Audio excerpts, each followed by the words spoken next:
Bismillahirrahmanirrahim. Assalamualaikum warahmatullahi wabarakatuh.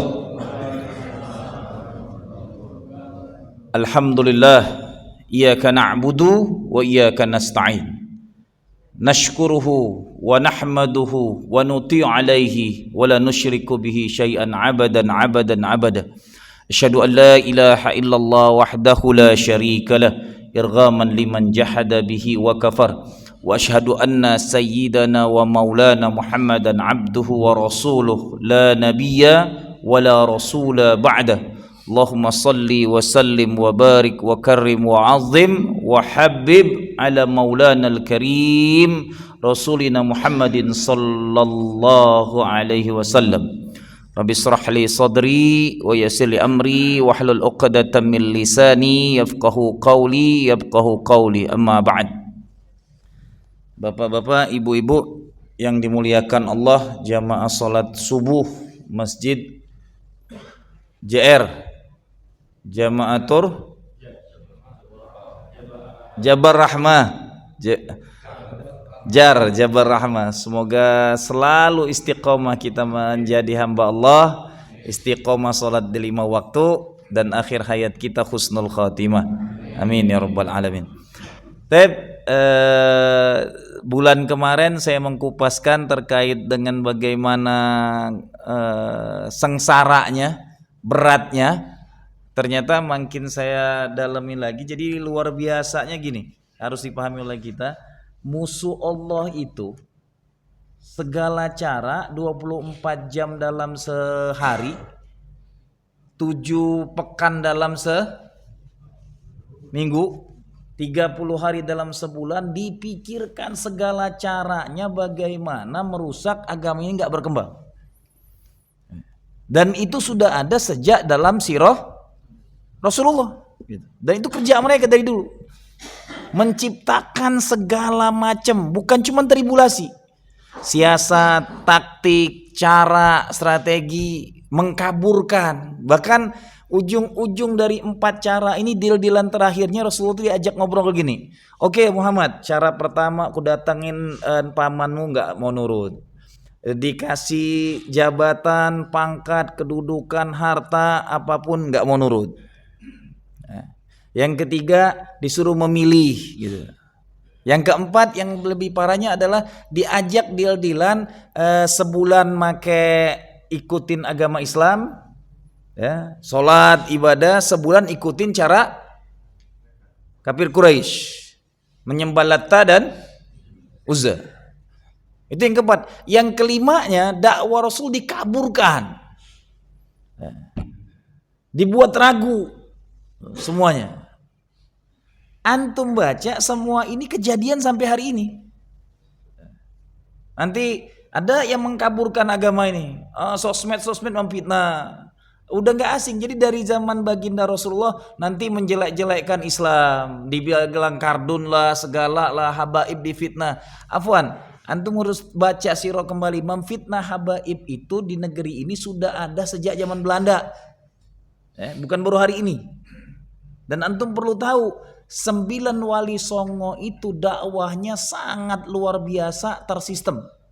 Dan mereka terhubung dengan kehilafan Islam di Turki. Yang lebih dahsyatnya, menunjuk seorang raja pertama, khalifah pertama di Pulau Jawa, Raja Demak, itu hasil syuro 9 wali songo. Nanti yang paling menakutkan bagi Belanda itu adalah murid wali songo paling soleh yang di Jogja, yang akhirnya nanti dipelacitkan, dibuang ke Sulawesi. Pangeran itu habaib itu. Perjuangannya, cara dakwahnya sangat luar biasa. Setelah pangeran, semua buku-buku para wali itu luar biasa detailnya. Mereka belajar ilmu di Mekahnya itu bermazhab Imam Malik.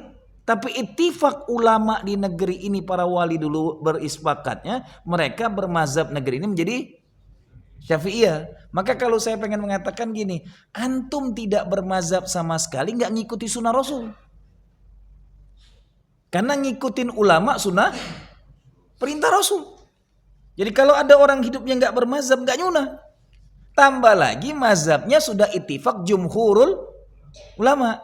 Jadi kalau antum lihat nih pembagian fikih di dunia ini luar biasa. Sebagian jazirah Arab itu mereka bermazhabnya Maliki sebagian besar sampai ke Maroko. Turki sampai ke Pakistan, Afghanistan yang tan ini rata-rata mereka mazhabnya Abu Hanifah. Baru Asia Timur sini, Tenggara ini rata-rata mazhabnya Imam Syafi'i. Nah kalau kita muslim gak bermazhab, ini jumhur. Kalau sudah namanya jumhur itu totalitas ulama. Udah ittifaq hanya ada di dunia ini 4 mazhab.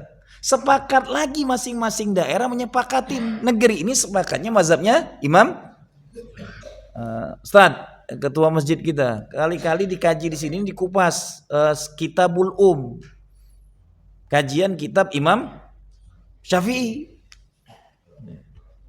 Itu paling tebalnya Kitabul lengkap itu kajian. Jadi biar tahu, jangan sampai kita seakan-akan diarahkan sunnah Rasul tuh hanya ngikutin nama Rasul, enggak. Yang dulu pernah saya sampaikan, al ulama warasatul anbiya. Itu hadis sahih. Jadi ngikutin ulama sudah ngikutin Rasul, sunnah Rasul.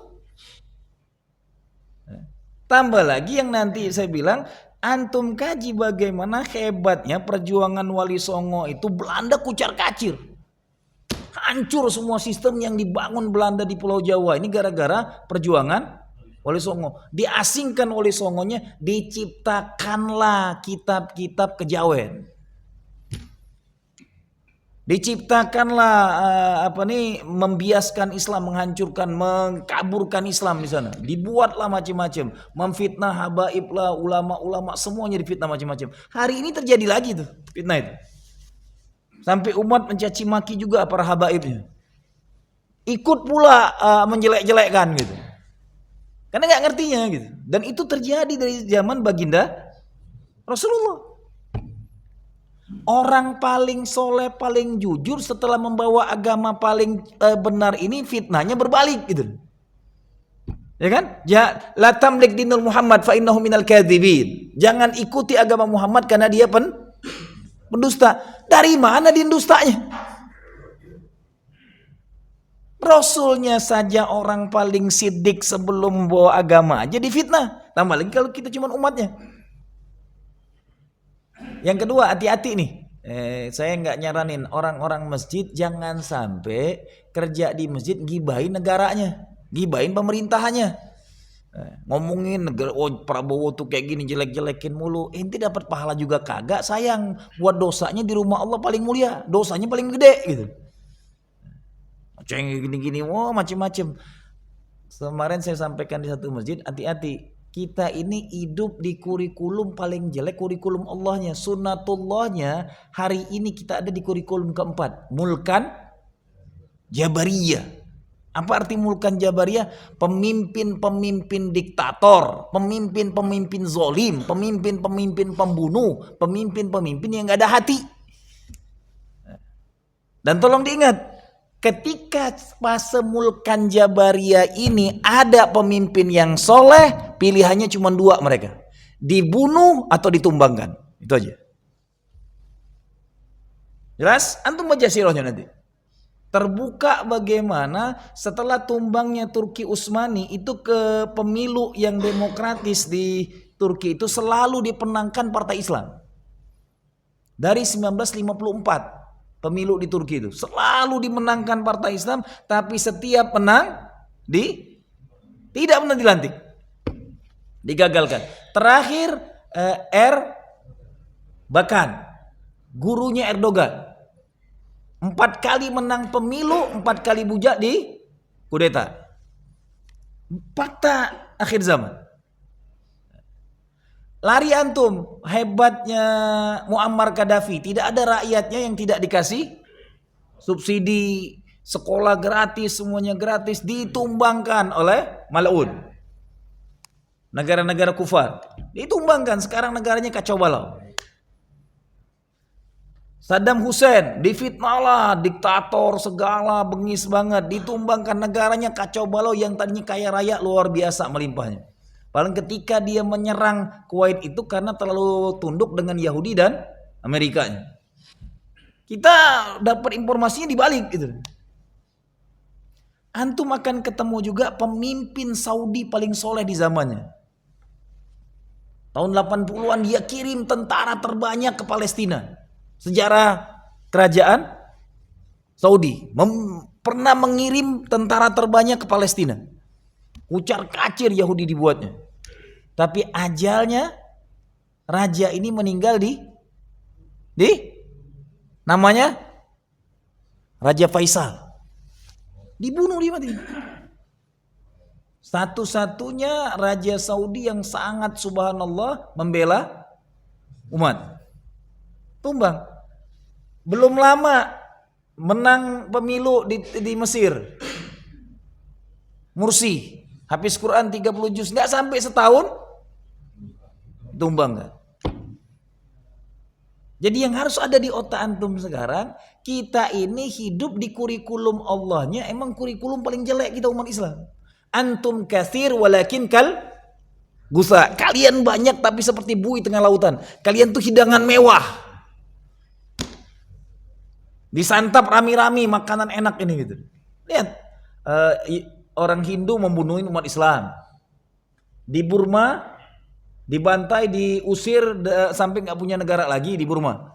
Habis. Muslim Patani sampai hari ini hidupnya nggak pernah nyaman. Benar? Masuk ke Jazirah Arab, nggak ada negara Arab yang nggak dihabisin semua sistem. Jadi hari ini kalau kita masih membicarakan pemimpinnya kayak gini, emang udah fitnahnya akhir zaman. Sunnah Rasulnya seperti itu, yang menyampaikan langsung lisan Rasul, sayati zaman ala ummati. Nah kita jangan sampai malah di masjid sibuk menggibainya. Udah nikmati zaman fitnah ini yang kita ada di dalamnya, sibukkan dengan ibadah terbaik, doakan negerinya. Jangan ikut-ikutan jadi tukang gibah barunya gitu. Sampai kalau saya bilangin, kalau ada 100 juta muslim di negeri ini membicarakan negaranya jelek, dan itu mustajab ini. Negara miskin, negara korup, tiap hari dibicarakan itu, udah jadi doa berjamaah gitu. Kejelekan yang didoakan, bahkan yang mendoakannya orang-orang masjid lagi. Yang subuhannya di masjid gitu. Yang doa subuh itu mustajab. Nauzubillah min dzalik. Maka tolong pahami, sibukkan umat akhir zaman ini adalah dengan ibadah terbaik kita. Kadang saya lewat ngeliat masjid, kemarin udah saya singgungin, ada masjid namanya Islamic Center. Islamic Center cuman kajian doang gitu. Nggak usah dinamakan Islamic Center pun, semua masjid itu harus jadi Islamic Center. Bukan untuk kajian gitu. Islamic Center itu bukan untuk taklim ba'da subuh doang, Sabtu Ahad gitu. Habis itu makan-makan. Islamic Center itu menuntaskan semua masalah umat di masjid gitu. Kemarin udah saya sampaikan di minggu kemarin. Mudah-mudahan sudah ada gebrakannya nih. Setiap Jumat sudah makan Jumat berkah. Habis itu nanti mungkin setiap hari sudah makan seminggu, pagi sarapan, siang makan siang, malam siapin makan malam. Dan itulah pentingnya masjid. Masjid itu bukan maunya pengurus, memantaskan diri dengan maunya Allah. Memantaskan diri kita dengan maunya Allah. Karena masjid ini rumah Allah. Kita ini di masjid pelayan Allah. Allah punya maunya Allah 8 asnaf, urusin tuh 8 asnaf gitu. Sampai tuntas masalah mereka. Begitulah Islam memandang semua masalah. Nah, ketika kita kembalikan semua pemahaman ini kepada sirah, kita hidup akan nyaman. Enggak menjadi tukang gibah, memfitnah, menjelek-jelek. Sudah, fase ana dan antum hidup ini fase umat Islam terjelek hidup. Masa sudah kadang-kadang ada yang ngomong, Ustaz, orang Nasrani punya paus, Dalai Lama, orang apa nih Buddha segala. Ya emang fase kita ini Allah siapkan hampir 100 tahun lebih. Kita nggak punya kepemimpinan. Emang kurikulumnya.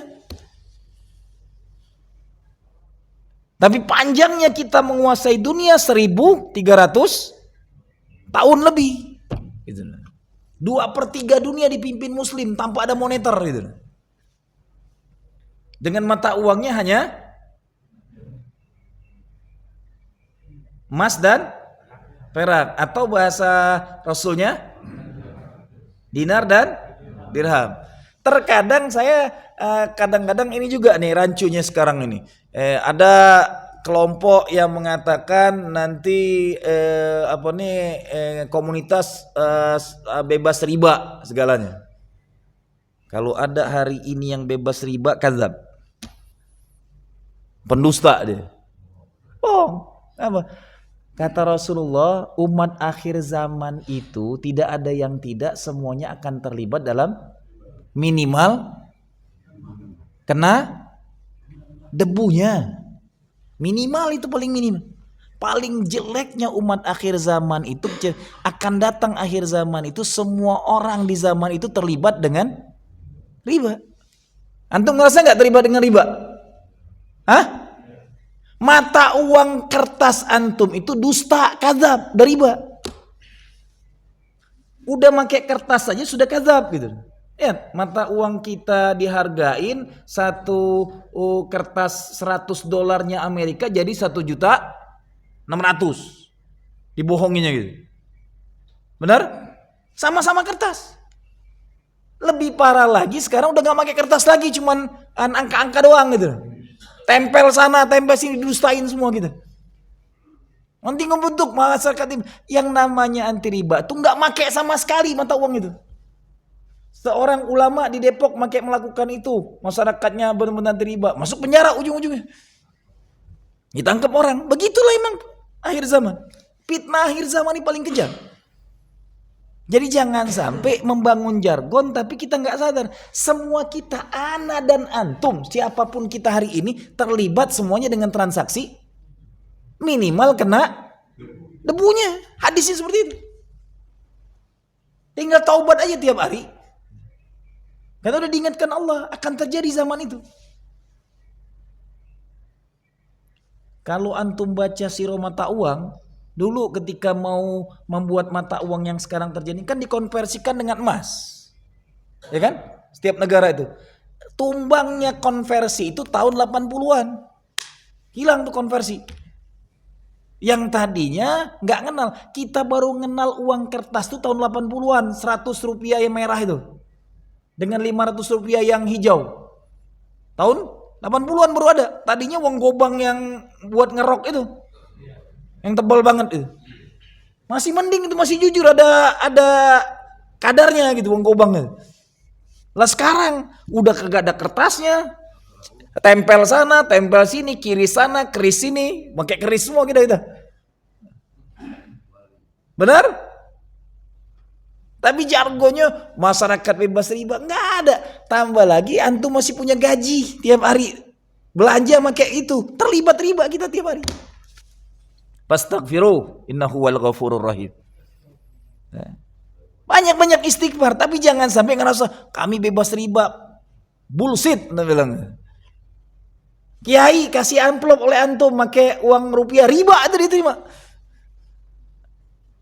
Nggak usah menerima amplop itu, mintanya emas habis itu atau perak gitu lah.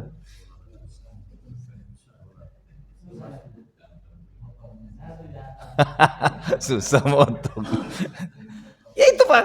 Artinya ana dan antum hari ini kita hidup di zaman fitnah akhir zaman. Siapkan pemahaman kita dengan hadis-hadis akhir zamannya. Terima keadaan nyatanya. Jangan sampai kita tidak ngerasa hidup di akhir zaman. Berpikirnya idealis menurut otak kita. Nggak ngerasakan apa yang terjadi gitu. Yang tidak di akhir zaman baginda mulia saja hidupnya udah ngerasakan sengsara banget gitu. Tambah lagi umat akhir zaman. Di balik semua kebejatan yang sekarang terjadi, Allah bangga dengan umat akhir zaman lewat lisan Rasulullahnya. Jadi walaupun sebejat apapun, yang paling dibanggakan Rasulullah di tengah sahabatnya, aku bangga dengan umat karena mereka tidak pernah ketemu dengan aku, dia masih ibadah kepadaku. Saking mulianya agama ini. Makanya kalau bahasa saya gini, nikmat agama ini sampai orang kafir saja masih dapat suaka dari Rasulullah. Pamannya bela beliau. Apa kata Rasulullah? Nanti di yaumil mahsyar aku akan memperjuangkan Abdul Muthalib. Ali bin Abi Thalib. Pamannya ini akan diperjuangkannya karena dia telah membela Islam. Ada orang lebih bejat daripada Abu Thalib, Abu Lahab. Karena setiap dia saking senang bangganya tuh dengan Rasulullah, setiap hari Senin dia bangga dengan hari kelahiran Rasulullah. Dalam hadisnya Rasulullah mengatakan, setiap hari Senin azabnya Abu Lahab diringankan oleh Allah. Karena dia bangga dengan hari lahirnya Rasulullah. Lah kita umat Muhammad nih, gitu. Jangan jelek-jelekin saudara muslimnya. Mohon maaf dengan tegas. Kalau dikit-dikit muslim ini ahlil bid'ah. Hati-hati membid'ahkan orang muslim, bisa sesat dia selamanya. Orang yang kafir saja masih dimuliakan oleh baginda Rasul. Umat Muhammad yang ibadah malah mohon maaf, saya dengan tegas juga mengatakan, kalau antum membid'ah-bid'ahkan umat Islam, berarti antum membid'ahkan sahabat. Hadis sahih, pertama kali pelaku sholat tarawih berjamaah itu adalah Umar bin. Bahkan kata Umar, inilah bid'atul hasanah yang kuperbuat. Jadi kalau kita mengatakan bid'ah itu sesat, sahabat antum sesatin. Ada iklan dikit. Begitu indahnya agama ini, artinya saya cuma mengingatkan kepada kita, jangan sampai mengkaji, memahami agama dari tidak punya basic syariah yang benar, ikut taklim langsung diterima mentah-mentah. Pulang-pulang ke kampungnya dikit-dikit ngapir-ngapirin. Kagak ada yang benar nih ibadahnya. Ngikutin nenek moyang lo gitu. Nenek moyang lo itu kalau nenek moyangnya yang kafir, kalau muslim sudah bangga itu. Jelas? Nah, 5 strategi yang dilakukan kafir Quraisy dengan segala kelicikan, segala caranya, siang malam mereka pikirkan bagaimana menghancurkan dakwah Rasul. Sampai saya mikir, orang kafir saja mati-matian Bapak Ibu. Mati-matian untuk menghancurkan Islam. Lah kita muslimnya gak ngerasa gitu.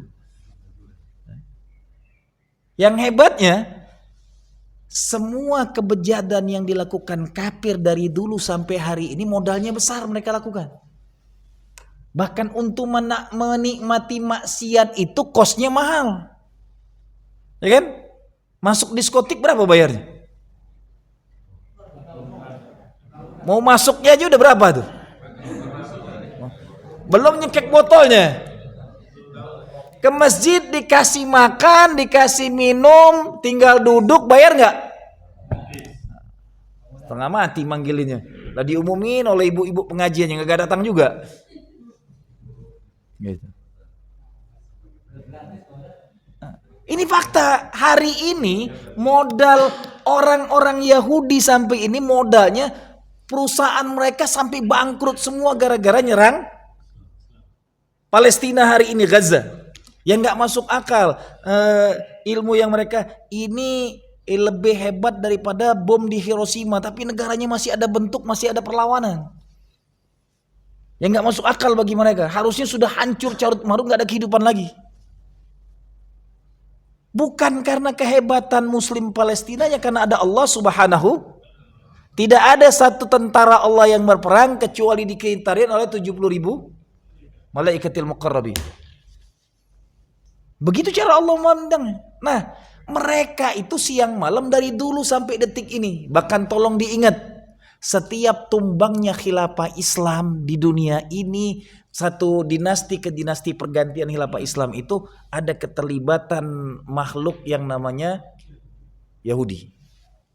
Selalu ngerusak Islam. Bahkan mereka ngerusak Bani Abbasiyah itu hampir 50 tahunan ke belakangnya. Itu kepemimpinan dipegang oleh Syiah. Ujung-ujung Bani Abbasiyah itu dipegang oleh Syiah. Dan tolong diingat, khilafah Islam itu pernah dipegang oleh Syiah Bani Fatih yang ada di Mesir. Itu tulen. Tumbangnya Bani Fatimiyah itu dia nyangka penakluk Palestina. Siapa penakluk Palestina? Tariq bin Ziyad. Tariq bin Ziyad itulah dikatakan raja terakhir Salahuddin Al-Ayyubi.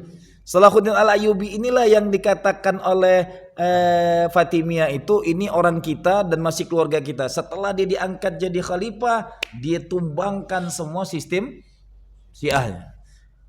Al-Azhar dia ganti semua pengajar Syiahnya, diganti orang Sunni semua. Itulah yang mengembalikan lagi kepada khilafaan Ahlus Sunnah wal Jamaah. Dan hebatnya Yahudi itu ngancurkan Islam itu kalau dari luar dia tahu. Makanya selalu sejarahnya kalau antum lihat nanti, pertama kali umat Islam hijrah itu kemana? Habasyah. Habasyah itu kampungnya orang-orang Nasrani. Antum lihat nanti sirahnya itu, ketika Rasulullah ke Habasyah, ke Nasrani itu, pertama kali hijrahnya langsung diterima oleh Raja Najasyi. Setelah mereka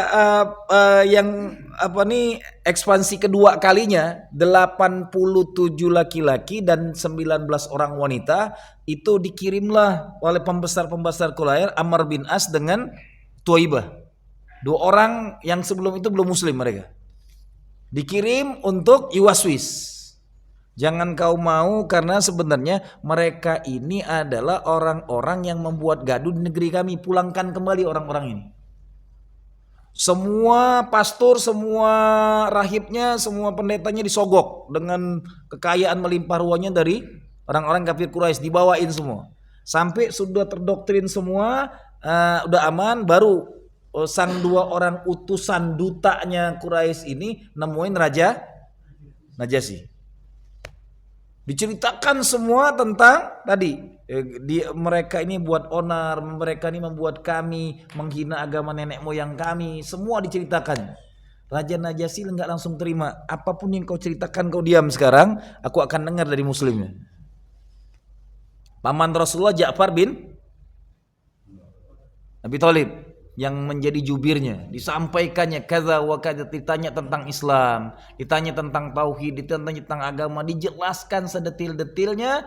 Katanya agama ini mirip dengan agamaku. Nanti Amr bin As mengatakan tidak, mereka malah mencaci maki Isa alaihissalam.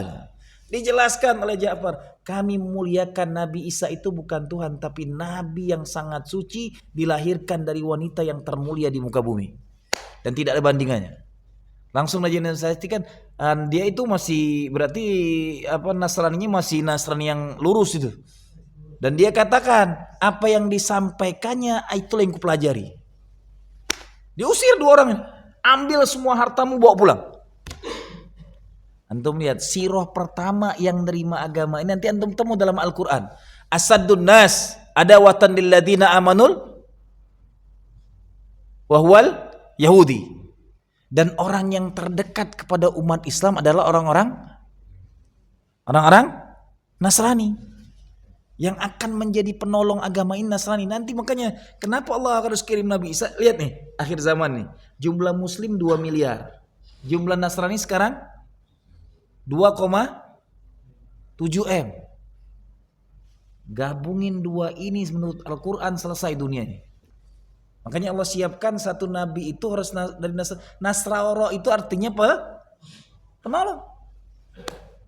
Sejarahnya Nasrani itu membela Islam dari awal hijrah. Kenapa terjadi perang salib sampai 9 kali? Kerja Yahudi. Memanfaatkan. Karena dia tahu merangi umat Islam ini berat itu. 9 kali perang salib. Sampai lihat aja, kitabnya orang-orang Nasrani diubah oleh Yahudi. Dengan ada perjanjian lama dan perjanjian baru dibuat-buat semua isi. Nanti ada Lukas, Matius, Yohanes, nabi-nabinya kagak jelas. Dari mana nabi itu muncul? Sedangkan umat Nabi Isa, pengikut Nabi Isa itu jumlahnya 12 orang. Hawariyunnya itu. Yang paling setia, Hawariyun itu pengikut paling loyalis abis-abisan. Hawariyun. Dan itu yang terkenal adalah Injil Barnabasnya. Dan itu murid Nabi Isa langsung. Nggak diakuin kitabnya gitu. Muncul kitab-kitab lain 9 kali. Saya cuma mengatakan Al-Quran mengatakan asadun nas, sebenci-benci manusia, adawatan lilladina amanu, kepada orang-orang beriman itu adalah orang-orang Yahudi. Jadi hati-hati nih. Dan sedekat-dekat orang dengan muslim adalah walladzi nasara. Dan itu Al-Quran mengatakan. Maka saya sampai mengatakan ketika saya kaji tadi, kok bisa ya 2 kali hijrah ke Habasa diterima dengan baik? Kenapa ada perang panjang? Sampai saya nggak tidur semalaman tadi. Saya cari buku-buku saya tentang perang salib, saya buka. Benar-benar mal'un Yahudi ini. Dia ada dombanya. Karena dia tidak siap dengan perang. Makanya sebenarnya bagusnya hidupkan lagi Hitler baru nih. Gunakan tangan orang lain untuk membunuh Yahudi lagi. Dan perlu diingat, mengakhiri kurikulum tumbangnya khilafah Islam 1924, dunia kacau balau, hancur semua sistem dunia. Perang pembunuhan paling parah sejak 1924 sampai 1975. Dunia kacau balau. Dan pembantaian biadab Yahudi paling hebat dilakukan oleh Nazi setelah dia menumbangkan khilafah Allah lewat anak haram jada yang bernama Mustafa, bapak Yahudi, emak Turki. Licik. Tapi setelah itu, setelah mereka menumbangkan khilafah Allah, Allah musnahkan mereka habis-habisan. Bukan lagi 1 juta 2 juta, habis satu generasi yang benar-benar yang di Eropa itu dihabisin semua oleh Nazi. Habis mereka menumbangkan khilafah Allah, mereka pun dimusnahkan oleh Allah. Makanya jangan berlama-lama kita dengan kesedihan. Fa inna ma'al usri yusra. Memang mengawali fitnah akhir zaman itu adalah dari Palestina. Karena hadisnya tidak akan terjadi kiamat sampai umat Islam memerangi orang-orang Yahudi. Dan mereka akan berkumpul di pohon Gorkotnya. Emang sengaja nih mereka eksodus besar-besaran sekarang ke sana. Pengen ngakui negeri itu negara mereka tanamin pohon Gorkot, tinggal nanti enak aja udah kumpul, udah nggak lagi kayak Hitler nyarinya setengah mati gitu. Eksistensinya udah jelas di situ. Dan itu hadisnya sahih gitu. Tidak akan terjadi kiamat sampai umat Islam memerangi gitu.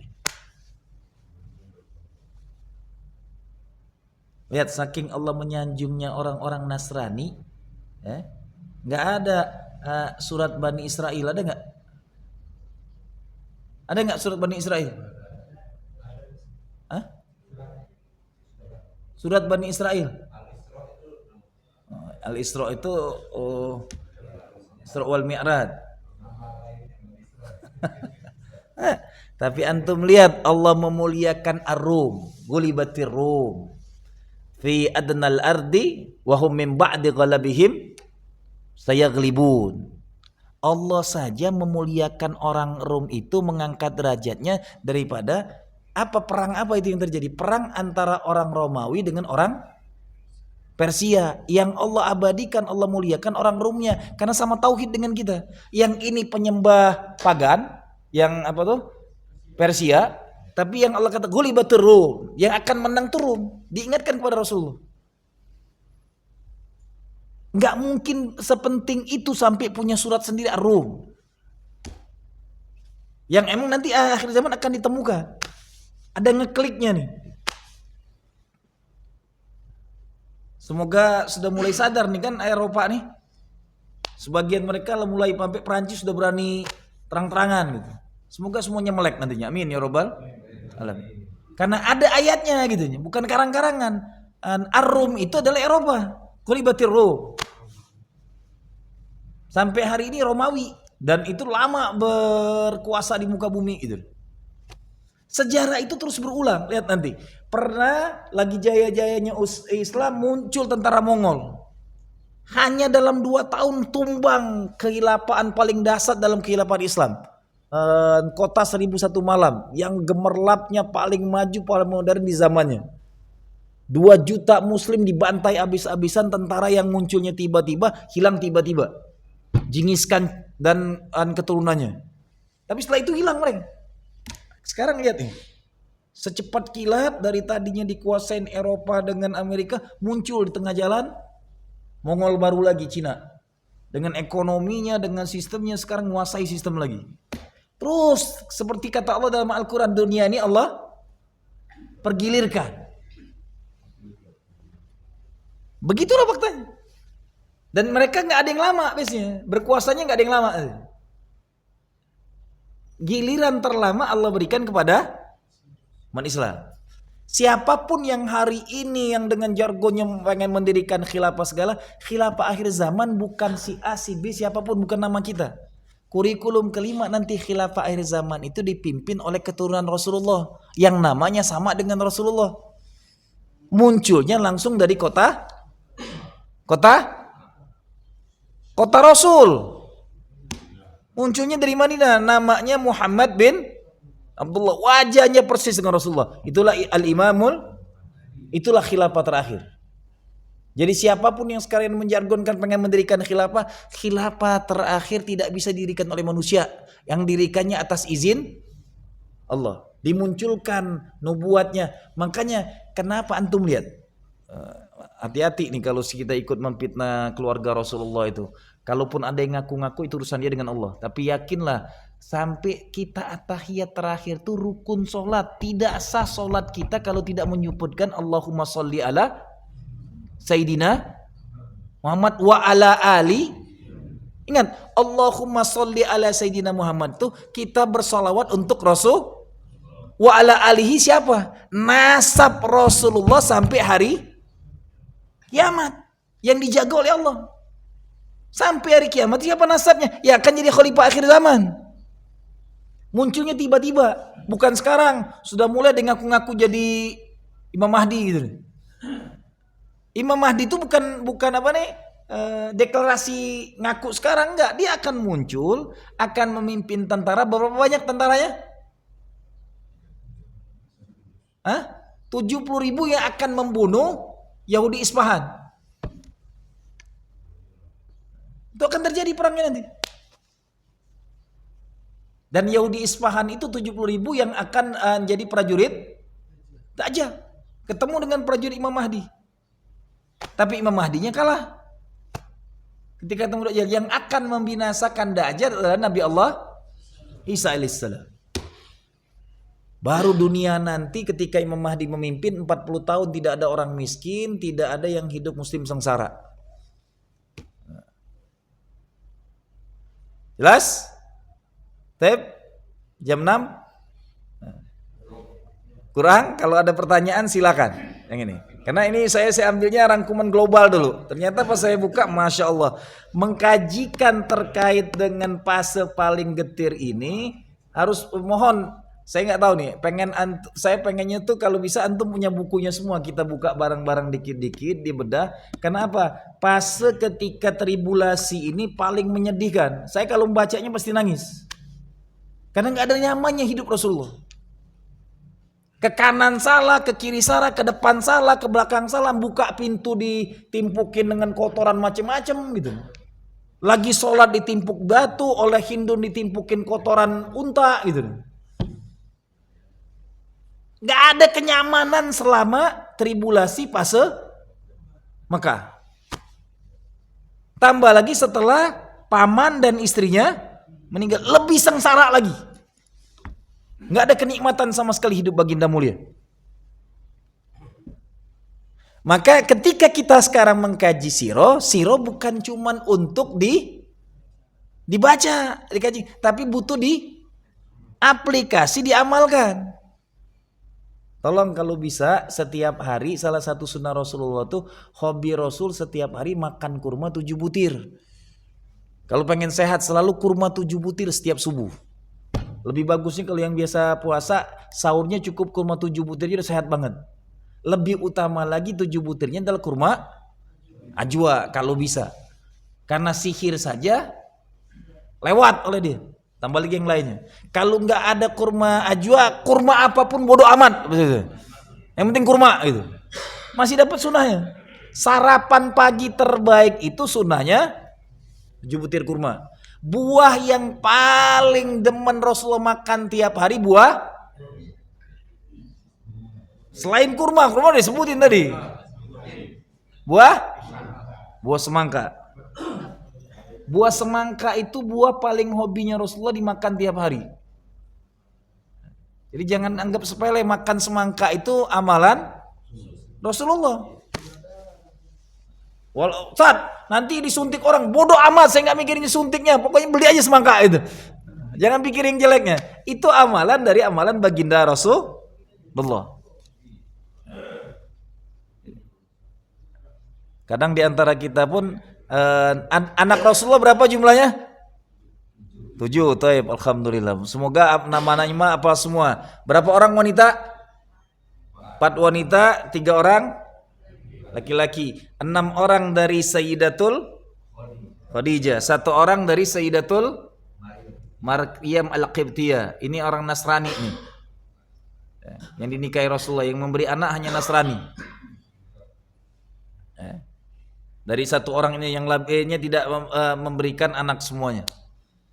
Jadi kalau sekarang ada orang yang dapatnya sekelas wanita mulia Sayyidatul Aisyah yang doanya mustajab aja tidak dikasih anak turunan gitu. Tambah lagi kalau kita cuma umat akhir zaman gitu. Yang banyak ngerepetnya daripada apanya, doa Sayyidatul Aisyah itu sampai dipuji oleh Rasulullah gitu. Tapi tidak dikasihkan segala kelebihan Sayyidatul Khadijah itu dengan Sayyidatul Aisyah itu kan, kalau dalam doanya lama Khadijatul Kubra Aisyatar Ridha gitu. Salah satu istri yang paling dicintai Rasul melebihi istri yang lain setelah Sayyidatul Khadijah Aisyah, tapi tidak memberikan keturunan. 7 orang yang memberikan turunan terbanyak Sayyidatul Khadijah, 7 anaknya. Jadi yang punya anak masih 2-3 orang belum umat Muhammad gitu. Minimal 6 atau 7 gitu. Kalau 6 masih dapat lah. Kalau cuma 2-3 bukan umat Rasulullah. Lihat hadisnya. Tazawwadu wududal wudud fa inni mukatsiru bikumul umat. Nikahlah kamu dan perbanyaklah karena aku bangga dengan umatku yang ini. Ahli masjid anaknya 2, 3 cemen. Ahli masjid itu dalam Al-Quran disebutkan oleh Allah, surat At-Taubah ayat 18, innama ya'muru masajidallah man amana billah wal yaumil akhir wa qamas shalah wa tazakka wa lam yakhsha illallah. Enggak ada yang ditakutinya, mau anak 10 pun ditampung gitu nah. Ini ngidupinya berat, syirik kalau udah ngomong kayak gitu. Kalau cuma cemen mah syirik, kalau berat saat ngidupinya syirik ente gitu. Saya baru 5, mau nambah lagi bini kami nggak ngomong-ngomong dia. Saya pengennya 10. Aku bilang brojol aja urusan Allah, aku bilang. Nah, nanti nyari biang lain lah biar didapat 5 lagi. Cari biang yang lain yang lebih produktif lagi gitu.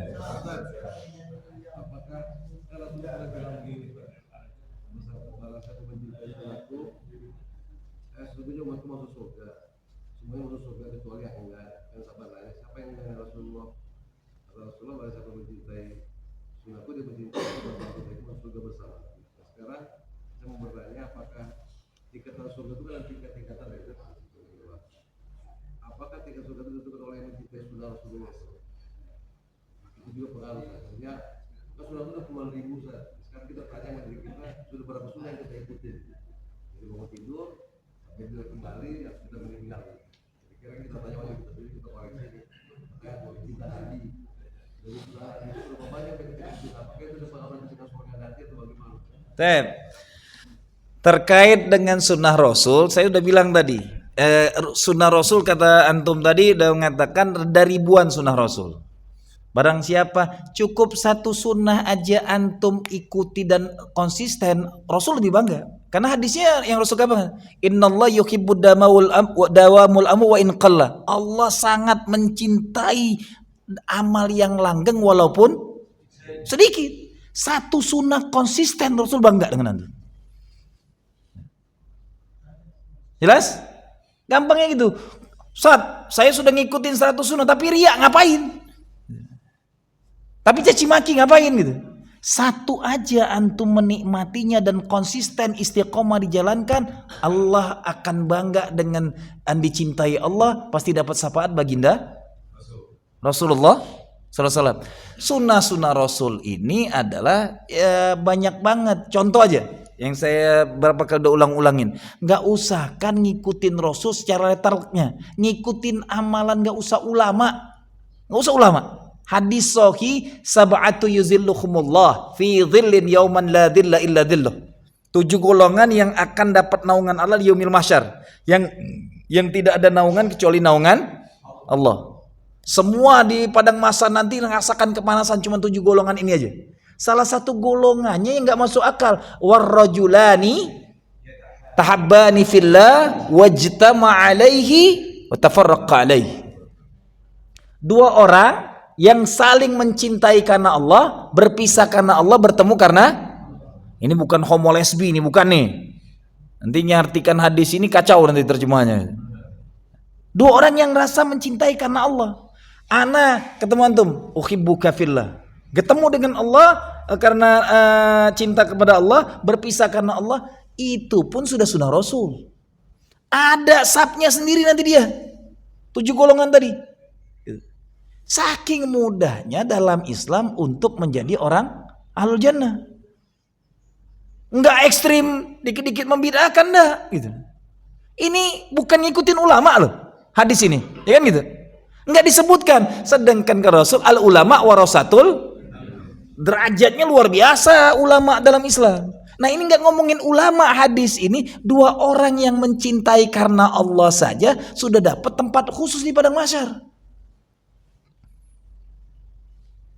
Berdua antum jabatan ana uhibbuka fillah, sudah siap-siap jadi penghuni surga gitu.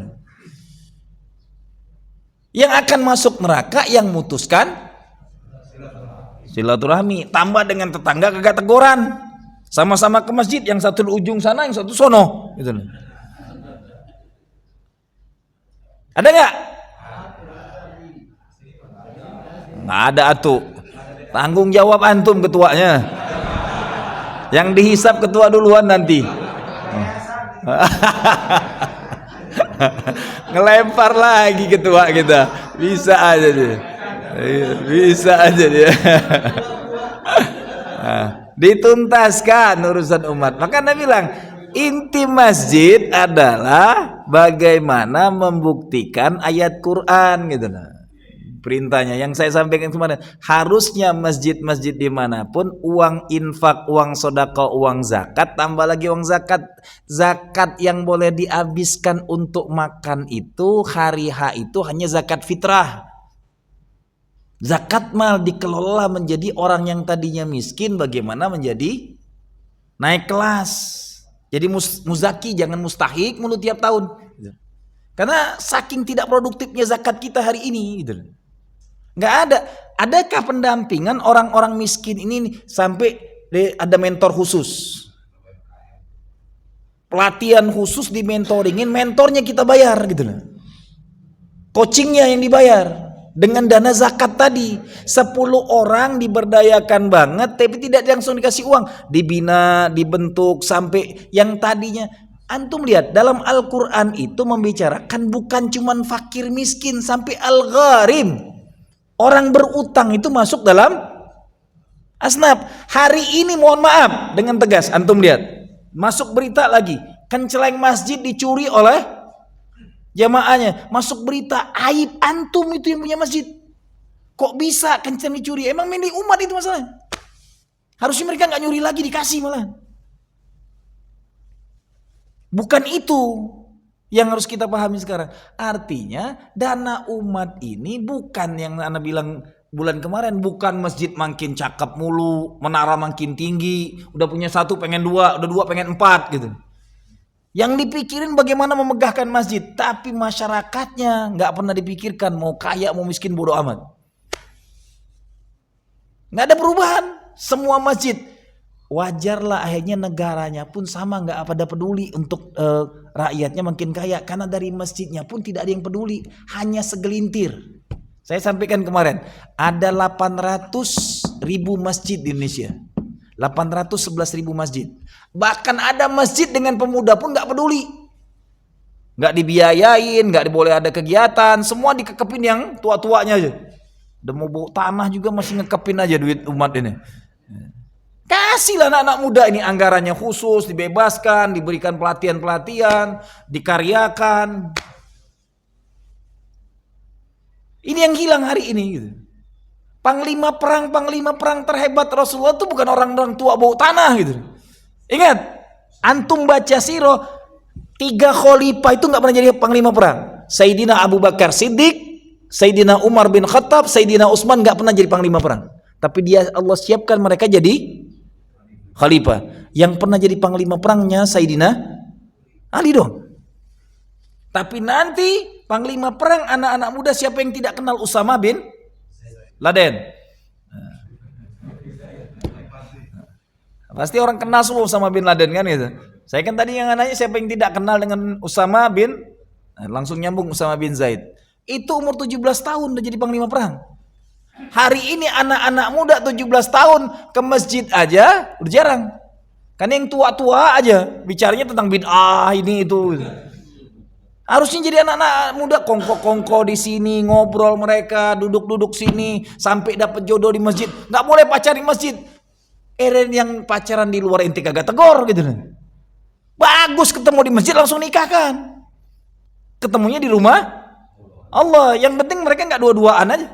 Ta'aruf dia saling lihat-lihatan dari jauh nggak masalah. Daripada ngelihatnya di mall, mendingan ketemu di rumah Allah.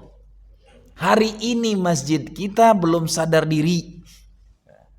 811.000 bagikan, saya bilang kemarin, bagikan 250.000 umat. Cukup 250 sampai 300 orang yang dikelola setiap masjid. Selesai masalah umat di negeri ini. Faktanya sampai hari ini masjid-masjid kita bangganya dengan banyaknya kajian, banyaknya taklim, banyaknya PHBI. Nanti ceramah-ceramah bid'ah maulidan, nah itu mulai dibalas pula dengan dalil-dalilnya, saling simbat ujung-ujungnya. Yang tepuk tangan orang kafir. Nauzubillah min. Bahkan hari ini lihat nih, ketika ada satu ustadz yang kena terkait masalah haji langsung dibully rame-rame, termasuk umatnya pun membulinya. Sebelum selesai dengan seorang ustadz yang lumayan tenar ini, dengan santunnya dia ceramahnya segala, gara-gara kasus langsung jelek. Lembaga Islam yang besar banget di negeri ini yang udah tua, oleh KPK dikatakan ada sekian, mulai sibuk. Kita ikut menjelekkannya. Ini operasi orang-orang di luar Islam sengaja. Lihat aja antum, kalau yang mau masuk penjara apa-apa dipeciin, dibajuin koko gitu. Sadar nggak kita ini digiring sebagaimana hadis yang saya bilang tadi. Karakter orang-orang kafir itu sesuai sirah.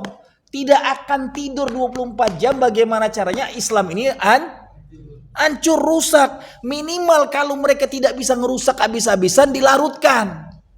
Sebagaimana ajak deal dan ujung-ujungnya, oke udah kami terima karena sulit banget nih Muhammad nih, tengil gitu nih.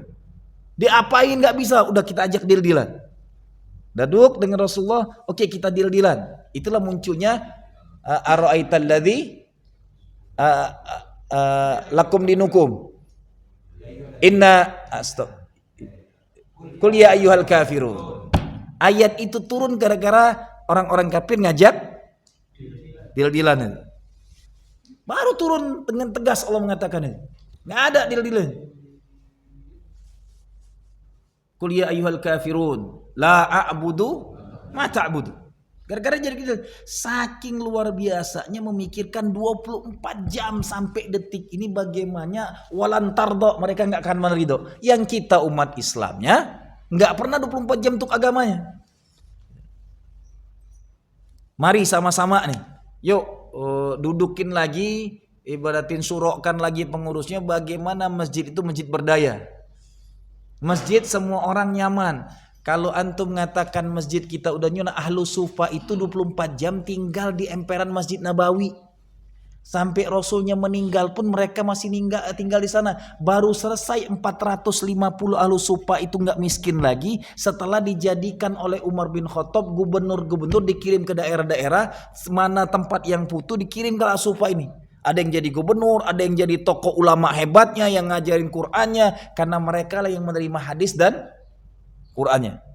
Baru selesai kehidupan ahlu sufa itu tuntas setelah penaklukan yang banyak dilakukan oleh khalifah kedua. Baru selesai. 24 jam masjid dari zaman Rasul nggak pernah tutup Nabawi itu. Rumah Rasul itu nanti lihat dalam surat Al-Hujurat. Arti Hujurat apa? Kamar-kamar. Karena apa? Terlalu tidak ada adabnya ahlu sufa itu masuk rumah Rasul, sudah dikasih makan nanti ngajak ngobrolnya lama banget sampai Rasul nggak mau ngusirnya. Ditegur lewat dalam Al-Quran, tidak sepantasnya kamu berlama-lama di rumah Rasulullah. Habis makan kabur, ini nggak tahu diri gitu. Dari makan gratis ngajak ngobrol lama-lama, sedangkan Rasul punya hajat dengan keluarganya. Saking mereka udah nggak ada batas dengan rumah Rasul, bukan lagi dengan masjid. Halo? Dengan rumah bukan kiai lagi, kalah kiai, nggak ada yang hebat dengan Rasulullah. Rumah Rasul itu terbuka untuk ahlu sufa yang hidup, mereka pakaian mereka pun compang-camping, makan di rumah Rasul. Ketika rumah Rasul nggak ada, datangin rumah Abu Bakar, kata Rasul. Datangin rumah ini. Kalau lagi nggak ada, disuruh ya pergi ke sana. Yang ditampung oleh sahabat kadang-kadang sampai 50 orang.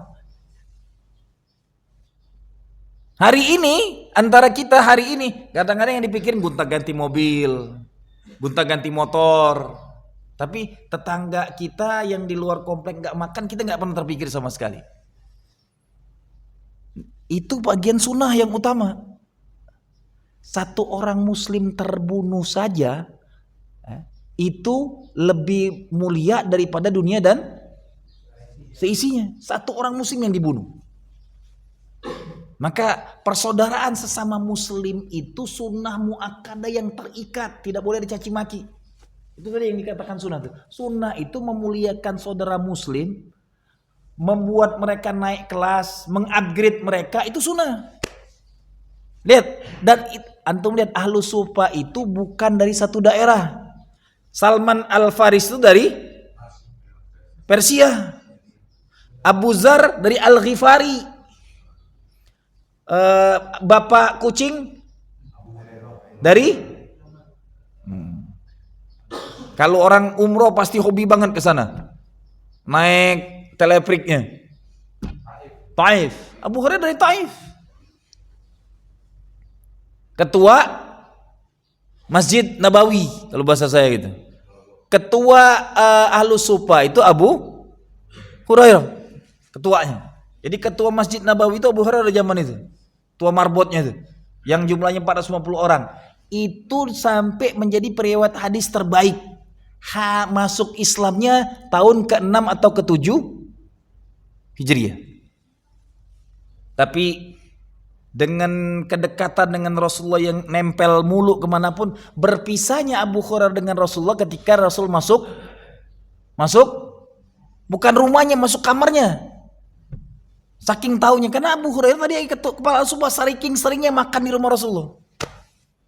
Bukan lagi makan di masjid, makannya sudah njajah rumah makhluk mulia gitu. Halo, ya ahlus solihun, wahai orang-orang soleh, buka masjid ini jangan cuma untuk sholat 5 waktu 24 jam rumah Allah, jangan dikunci. Bahkan saya sedang ngeritik ini, kalau bisa setiap jamaah mau, kan salah satu sunnah Rasulullah itu nyambut tamu. Hotel itu yang bintang 5 24 jam pintunya pun dibukakan oleh apa namanya? Bukan pelayan, apa namanya? Bukan security, ada khusus. Doorman-nya yang buka terus dan itu mereka gaji. Ini cuman hotel. Ini lebih hotel rumah Allah paling mulia. Kamar mandinya bawa besi, nggak ada yang ngurusin. Orang datang nggak ada yang nyambut, celengak mau kamar mandi nggak tahu gitu. Asal udah biasa kita. Bukan, orang akan nyaman ketika ada yang nyambut, assalamualaikum, pakaiannya indah, lebih hebat dari hotel, masya Allah. Ya Pak Ketua.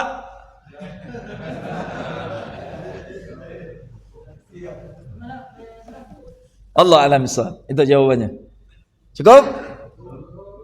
Taib, jazakumullah khair. Mudah-mudahan bisa diamalkan. Saya siap untuk hadir rapatnya. Kalau untuk eksekusi bagaimana yang saya bilang, masjid harus lebih hidup lagi. Jangan cuma jadi masjid kajian, masjid PHBI, jangan cuma ngumpulkan zakat tapi setelah itu dihabiskan. Sampai detik ini adakah penuntasan kita misalnya konseling psikologi rumah tangga yang muslim kita di lingkungan ini? Nggak mungkin rumah tangga nggak ada keributan. Butuh konselingnya. Siapkan fase konseling yang indahnya. Semua kehidupan umat diselesaikan solusinya oleh baginda mulia Rasulullah sallallahu alaihi wasallam. Semoga masjid-masjid kita berdaya dan umat ini lebih paham lagi tentang mulianya rumah Allah, memantaskan diri kita dengan adab Allah Subhanahu wa taala. Barakallahu fikum, subhanakallahumma wa bihamdika asyhadu an la ilaha illa anta wa astaghfiruka wa atubu ilaik. Mohon dengan sangat mulai hari ini jangan lagi gibahin pemerintahannya, sebejat apapun dia. Nikmatin aja, inilah kurikulum Allah. Yakinlah akan Allah berikan, makin kita ikhlas akan diberikan pemimpin terbaiknya. Amin ya rabbal alamin. Billahi taufiq wal hidayah war ridha wal inayah. Assalamualaikum warahmatullahi wabarakatuh. Ada Muhammad sallallahu alaihi Muhammad sallallahu alaihi wasallam.